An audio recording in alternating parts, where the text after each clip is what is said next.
আজি আমি বনাব গৈ আছোঁ এগ বাটাৰ কাৰী। কণীকেইটা বইল হ'ব দিছোঁ, মই তাত অকণমান নিমখ দি দিছোঁ। এগ বাটাৰ কাৰী বনাবৰ কাৰণে আমাক সামগ্ৰী লাগিব নহৰু, বিলাহী, কাজু আৰু পিঁয়াজ। এইখিনি আমি কেৰাহীত বা টাৱাত তেল দি পিনে হাফ ফ্ৰাই কৰি ল'ম, অলপ মিক্সিত দি পিনে আমি এইটো পেষ্ট বনাই ল'ম।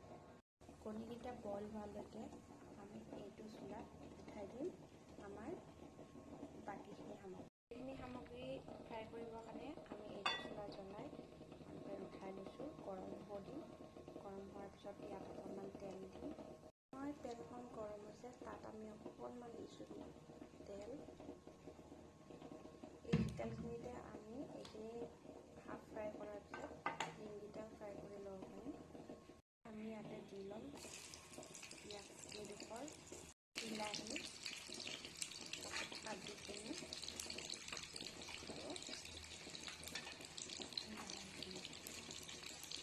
জুই ফ্লেমটো বহুত বেছি নাৰাখিব, কমাই ৰাখিব জুই ফ্লেমটো।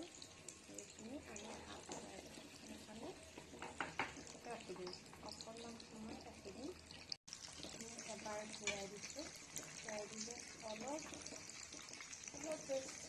ভজা যেন হ'লে আপোনাৰ গমেই পাব।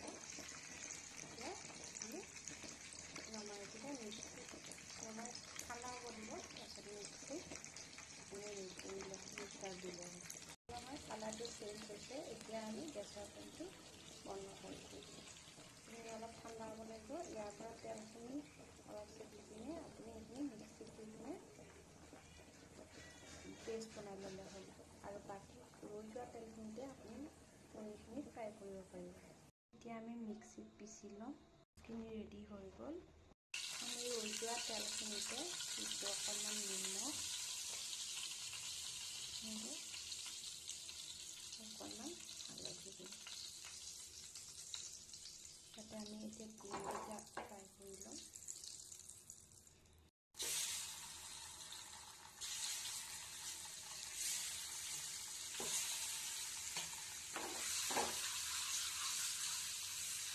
কণীকেইটা ৰঙচুৱা হৈ গ'ল। এতিয়া কণীকেইটা আমি নমাই থৈ দিম। ব্যঞ্জনবিধত তেলৰ পৰিমাণ কমে ব্যৱহাৰ হয়। এতিয়া আমাৰ এইখিনি তেল আমাৰ ৰৈ গৈছে, সেইখিনি তেলেৰে আমি এইবিধ খাদ্য বনাম। জ্বলাই লৈছোঁ, কাটি লৈছোঁ কেৰাহীটোত দিম আমি ৰৈ যোৱা তেলখিনি।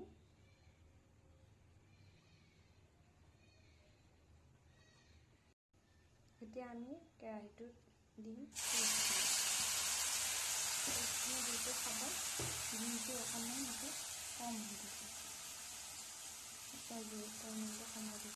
এতিয়া আমি ইয়াতে দিম হালধি গুড়ি অকণমান,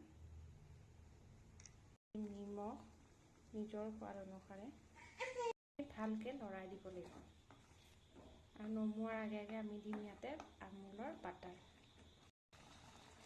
এতিয়া ইয়াতে আমি কণীকেইটা দি দিব পাৰিম। ভাজি থোৱা কণীকেইটা আমি ইয়াতে দি দিম। গ্ৰেভিটো নিজৰ ইচ্ছামতে ৰাখিব পাৰে। কণী